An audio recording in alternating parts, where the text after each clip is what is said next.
Hi, I'm Melanie Borden, and I am brewing solutions on the Car Guy Coffee Podcast. Let's brew. That's right.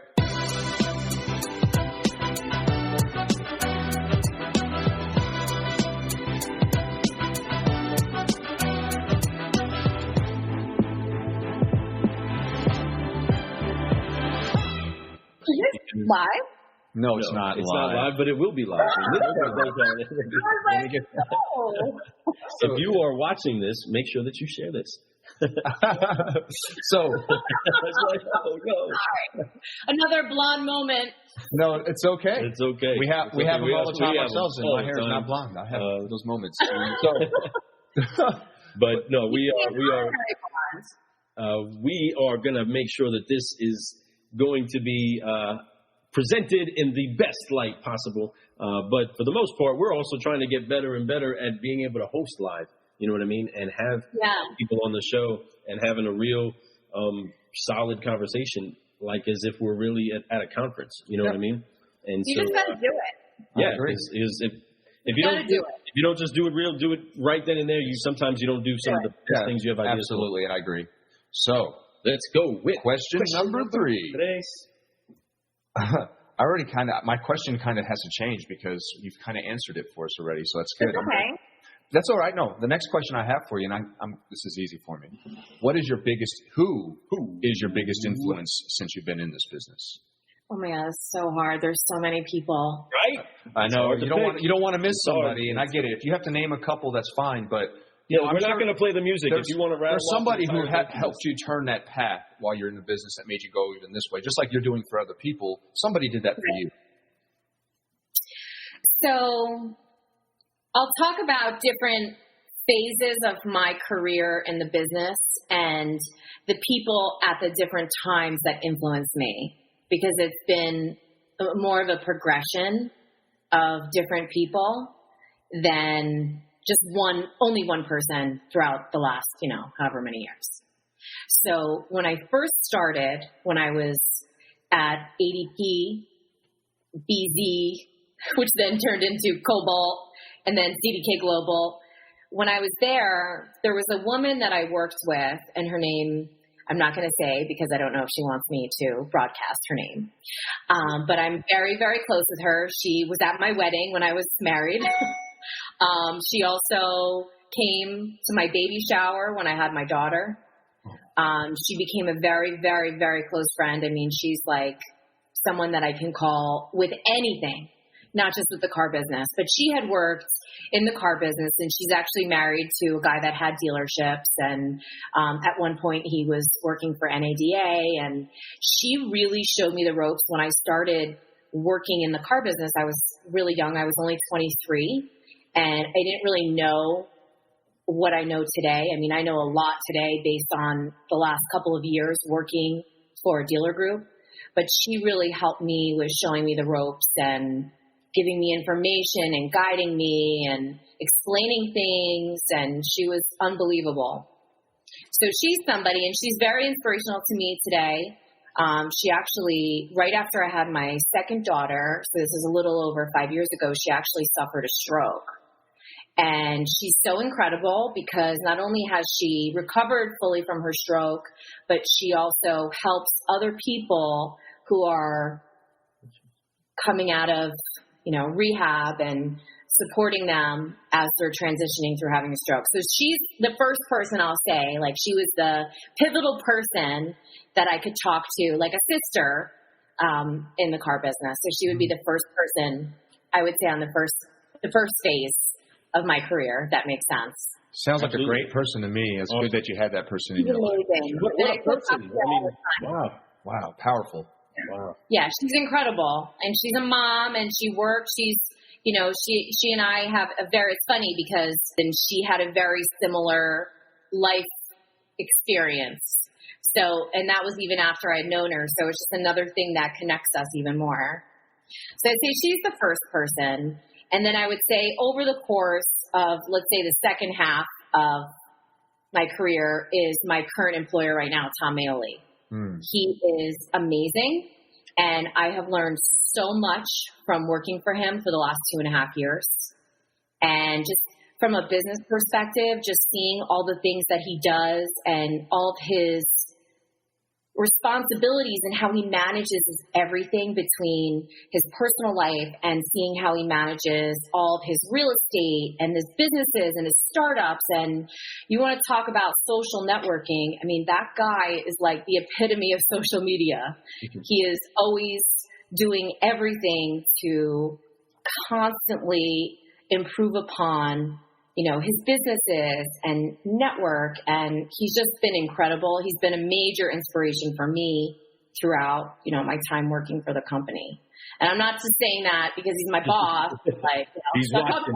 He's watching. Right. I know he's watching. But he's great. And also he's very supportive. So the reason I do all these things is because he and the COO of the company, they're very, very supportive of everything, all my crazy ideas, all these things that I want to do. They're so supportive of it.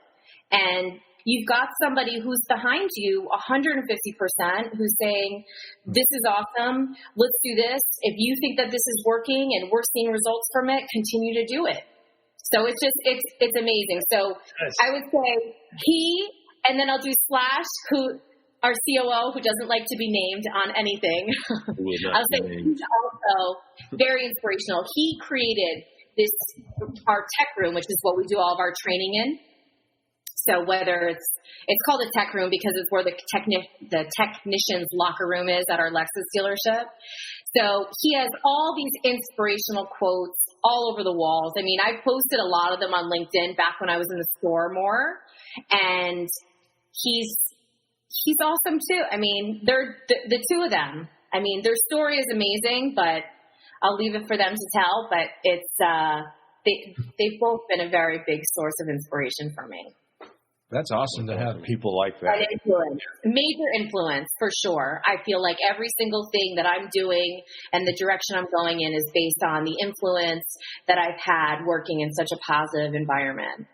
You've been in all the right places, and that's fortunate for you too. But you obviously, I believe in you put out something to the universe, you get it back, and you're obviously putting out the right energy, and you're meeting the right energy back to you. You have to immerse yourself. And I didn't really get, until I had to go through kind of a crazy time in my life. When I first started at Celebrity, I was going through lawsuits. I had a 2 and 3-year-old. It was total chaos. And at the time, I went through all these things and I just started immersing myself with positivity. I'm not very religious, but I do, have faith, and I find that finding things to aspire to and focusing on positive things and not thinking about what I don't have, but focusing on what I do have has been a major source of inspiration for me. Absolutely. Gratitude is such a huge thing. I talked about that. Matter of fact, I did a live today earlier to talk about what we're doing later tonight. But during that, I talked about gratitude, and I listed all my whole list of gratitude that I have. I was like, I'll just speak it because I write it every day. I have a little book. That's not here. It's upstairs. Nope, it's right here. I have a book here, and I write every single day my gratitude in it. That's awesome. So I have to tell you something about that. Okay. So, and this is a top secret that I'm sharing with the world. Exclusive right here on Car Guy Coffee. In 2014, I had this journal, and I still have it. And I wrote down in my journal, like I write positive, I write things down that I visualize. I write things down all the time. Right. It's part of what I do, just like you do, Fred. So I was writing this down, and it's so funny because, like, flash forward, I had, finished up this notebook, and I closed it up, and after moving and everything else, I found it about, like, maybe a year and a half ago. And I was going through it, and it was so wild because in the book, this is way before I worked at Celebrity. In 2014, I wrote down that I wanted to be a marketing director for a luxury auto group in 2014. And it's just so wild that, I'm a firm believer that if you write things down, they're not just going to happen. You can think about them and you write it down, but it's not going to happen. You have to take action upon what you want to do. So, for example, I wrote this down and I worked really hard and I focused a lot of my energy on positivity and not focusing like we just talked about, focusing on what I do have versus what I don't have, and being very grateful for what I have. So I do feel like the universe rewards you in certain ways. There's this other person who I listen to, I'm sure you guys have heard of, called Abraham Hicks. Yes. So I listen to Abraham Hicks on my podcast all the time. I listen to the Rampages, and she talks a lot about energy and the vortex. And if anyone's listening to this that wants to immerse themselves, if they're going through a tough time, just start listening to Abraham Hicks and your life will change. That's powerful. Abraham Hicks. That's powerful. Abraham Hicks. Yes. So immersing yourself completely in all positivity. It's what it takes. That's exactly what it takes. Jump in a pool of it. You know what I mean? Actually be upshifting. And it's hard, especially in this car business, because I feel like it's very competitive. It's very cutthroat. Everyone is out for themselves. And I said this to someone the other day, and they're like, really? And I'm like, yes, really. Like, you have to navigate the waters in a very specific strategic way.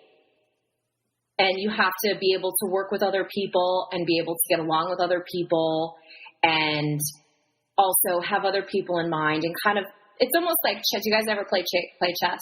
Oh, heck yes. It's kind of like playing chess sometimes. That's kind of how I relate to the car business. And I agree with that 100%. But when you get really deep with it, the life is a game of chess. Yes. And it comes down to putting the right moves in, thinking 3 to 4 steps ahead, if not further. You know, it's constantly being able to read what's getting ready to happen. So, absolutely. I think the car business amplifies that, because there's a lot of, A-type people in the car business that, they think they're the elite of the elite, especially when you get... That could change. I really do believe that it should change. I feel that there's a lot of people in this industry, especially as a result of COVID. There's a lot of people leaving, but there's a lot of people that are going to come in. And I hope that people that are coming into the business are having a different perspective with how they interact with others in the business, and it's not as dog-eat-dog as it's been. And I love that you said that, because that's what this show is. Yes. We are doing that, and that's what I want to happen, and you are too. So and what's great is that you see that more and more people. Yeah, more and more people. We're interviewing everyone that we have on the show. That's what it's about. It's about sharing. It's not about being selfish with what you know, and you want to grow. You want to help that guy. I personally would help the sales dealership right next door to me if they asked me to. Because I don't have a problem with that. Because even though they're competition, they're not. Because guess what? Even if I tell them how to do it, doesn't mean the horse is going to drink the water. Well, that's true. So, that is very true. But I'm also going to get more because I did tell them, and I did give it to them, and I did explain it to them, and I'm grateful that I'm able to give people advice and tell them how to make their business run better. And it makes me feel better when I get a thumbs up when someone tells me that hey, thanks for doing this because it helped me, sell an extra car today. Wonderful. And that's the key. And that's what's so lovely. I love that you said that. So before we need to get to question 4. She's brewing a lot. Wow. I can feel the steam coming off the coffee right now. It's a fresh brew, so much, but she's talking about the power of positivity, folks. And to simplify it, it is always the better direction to approach your energies at all. You only have so much time inside of the day, so always make yourself adjusted to the point of actually putting out positive energy into others. It becomes amplified. So if you're just doing it by yourself, but you pour it into somebody else, it becomes amplified. The power that you have. And that's what we're doing here. Melanie is helping us come together for allowing the well of knowledge and resources that you tap into, not just Melanie, but you too, you that's listening, other people that have been on the show. There's a well of knowledge that we're all drinking from. There's only the same amount of water on this earth that's ever been. Okay. And she has something that she's allowing other people to tap into and feed off of it. And inside of this business, we were taught and we saw people that were okay if the one next to them was in a drought. Yeah. They were okay at sipping it all up and having it all for them. She's part of a culture turner that says, hey, you're not going to go thirsty as long as I have a stream coming towards me. Here, tap into my source. Dig a well over this direction. Absolutely. And it's great. Exciting. It's great that you're at a position that you're at to be able to be at the top and be able to spill that water down onto them. It's a beautiful thing.